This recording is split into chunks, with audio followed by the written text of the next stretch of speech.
Guys, there are spoilers for this film and this review. So if you don't want to end up in a box in the garage, go out to film and come back. You have been warned. Hey guys, welcome back to another week of Ticket Tuesday. I'm your host, Ronan HD. So yeah, this is going to be a great time. Hey guys, and welcome back to episode of Ticket Tuesday. I am your host, Ronan HD. This week we watched Toy Story 5, starring Joan, Cusack, Tim Allen, and Tom Hanks. It is the 5th installment. We are on 5 now for the Toy Story franchise, and I will say, it's pretty good. I enjoyed it. I think it was a big improvement over 4, and overall, I think it just had that Toy Story charm that I think Toy Story 4 lacked. But before I go on a whole tangent, why I like this film, I'll tell you why I like this film and more. Back to the house. No way. Just getting away, boss!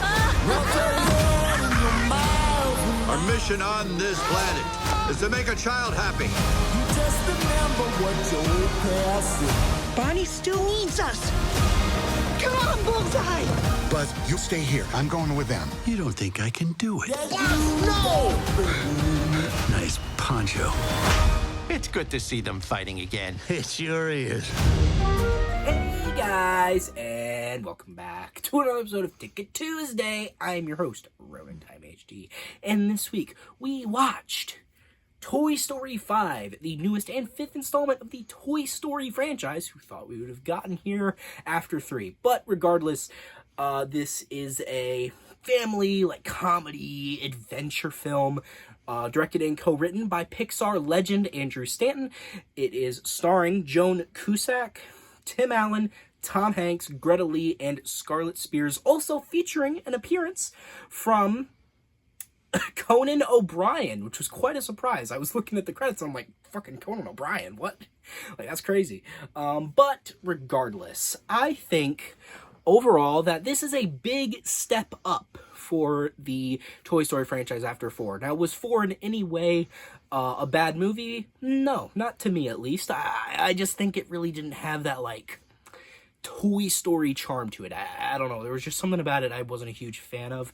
I don't know. I didn't really like the setting. I just really didn't think it was that funny or that, it didn't really have that emotional core that every other Toy Story film had. But I think that this film has, returned that emotional core to the Toy Story franchise. Now, it's not as good as the original trilogy, but I think regardless, I still think it does it really well, and I think it does it in a very enjoyable manner, and a fact that I think is really easy to understand, and I think is really executed very well. And I guess I'll jump into that. I guess one of the main messages of this film, or I guess the main message of this film is, that old Shakespeare quote, "To thine own self be true," which essentially means be yourself. Don't let others change who you are, be who you want to be, be who you are as a person. So in this movie, Bonnie, the new human that the toys, she's their kid, right? After Andy. And she is, kind of going through a bit of a phase, right? Where she loves playing with toys. But in this generation of tech, every other kid on the block is playing on a computer or playing on a laptop or playing on an iPad, right? And other kids kind of scoff at her and giggle at her because she plays with toys, right?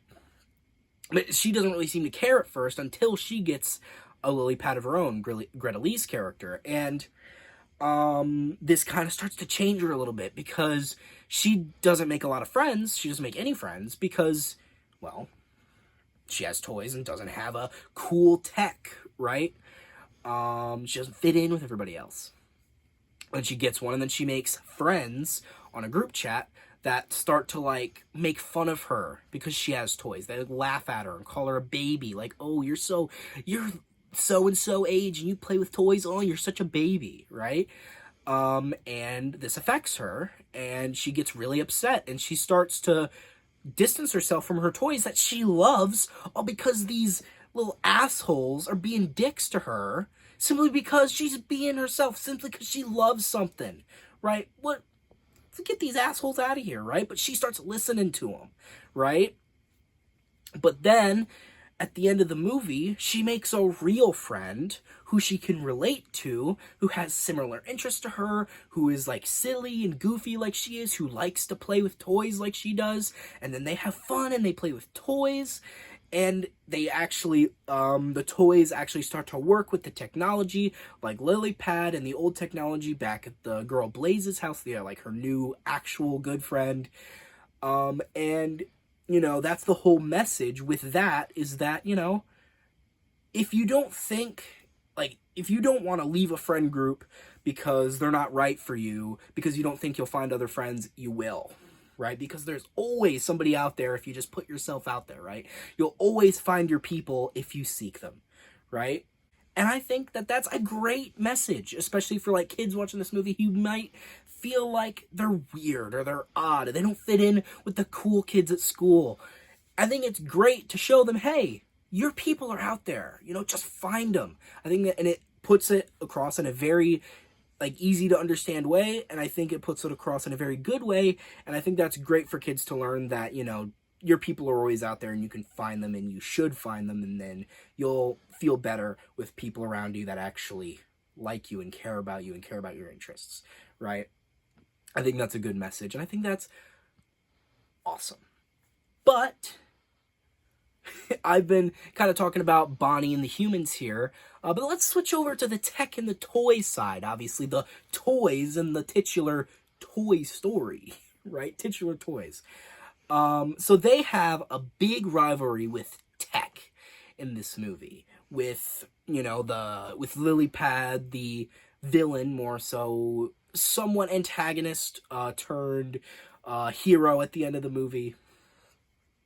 She is kind of taken over the spot that the toys had, right? They kind of, like, there are abandoned toys that are, like, you know, screaming wolf. They're like, oh man, they're gonna get you, right? Like, tech's gonna get you, right?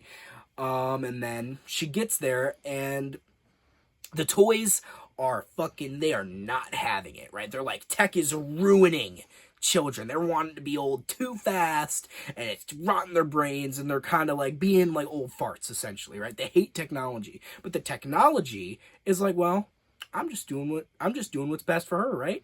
You just don't know it. You just don't understand, right? You don't understand what I'm trying to do. But then the toys are like, well, you don't understand what I'm trying to do, right? And they're kind of like, so the thing is, Lily Pad isn't even a villain. She's legitimately just trying to do what's best for Bonnie.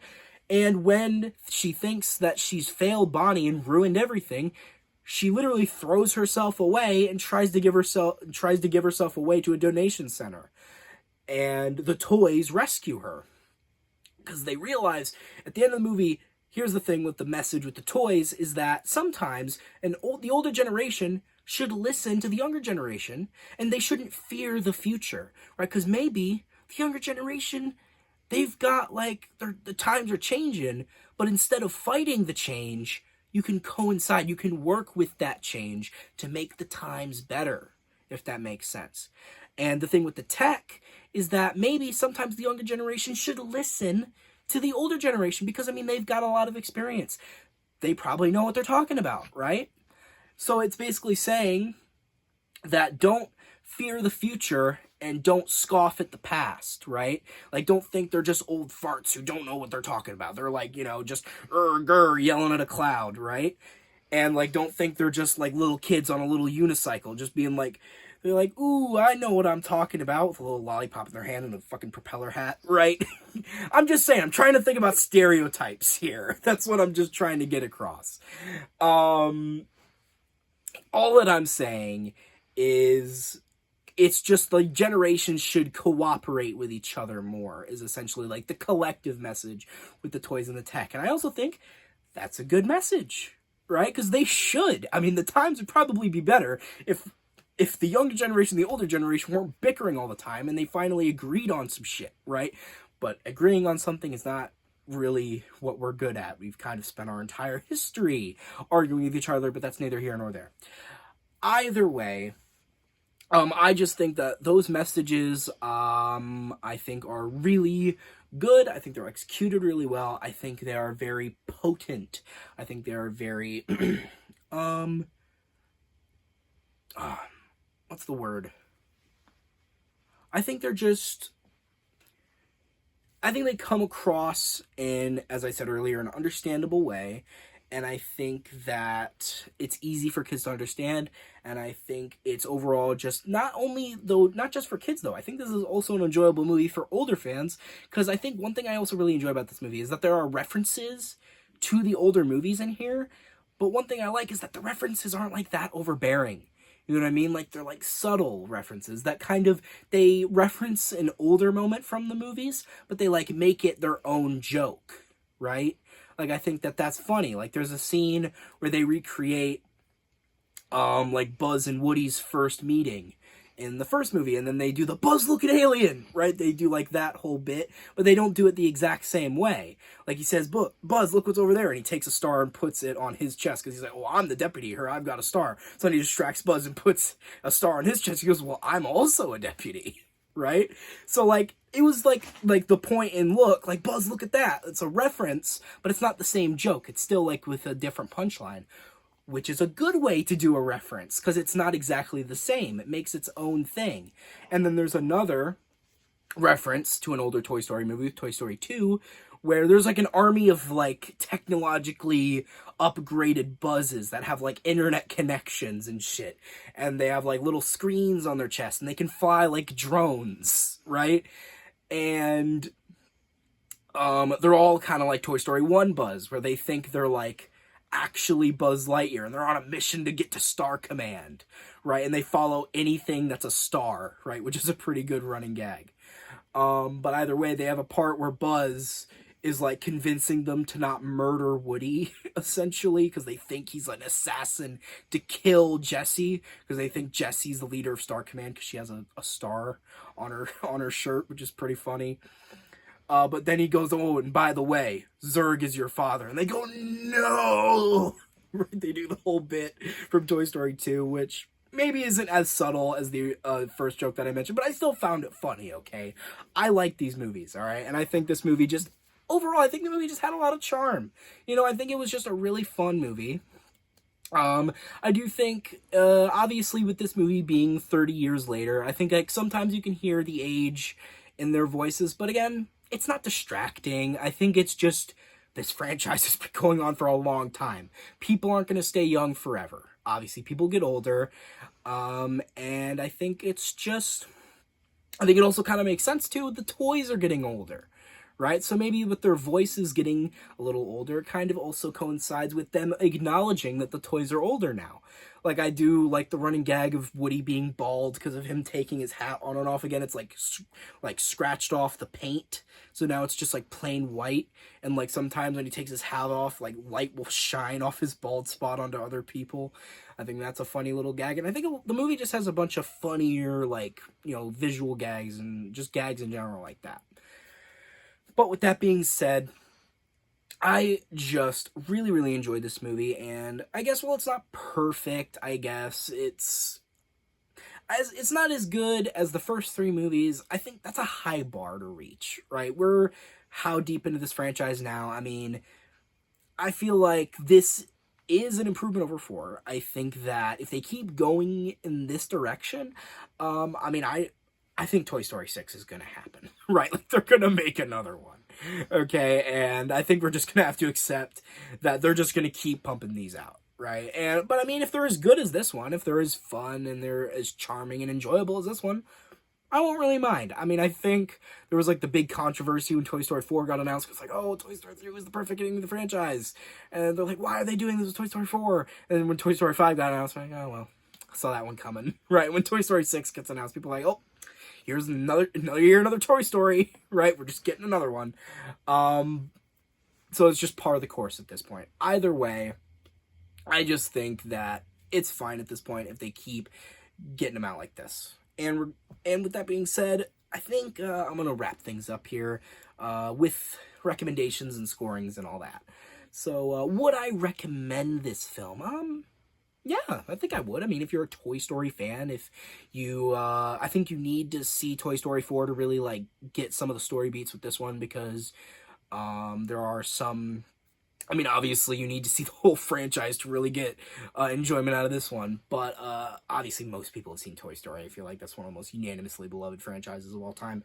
Regardless, I think that if you're a Toy Story fan, you get a lot of enjoyment out of it. Even if you're not the best place to start. But if you start watching the Toy Story franchise and you like it, this one is good, and you should watch it. And you might ask, what would I rate this film? And I don't even care if you didn't ask that question because I'm going to answer it anyway. I would rate this film a 7.5 out of 10. And, yeah, I think I'm so insane. I think I'm so my piece. So, guys, I hope you like this video. Share it with friends. Subscribe. Turn those notifications on. Comment down below on how much you liked it. But you guys know I didn't really mean to say that. What I really meant to say. So if you guys hated this video, unsubscribe, dislike, and tell me how much you hate me in the comments. And I've been Tim HD. Off to make a friend.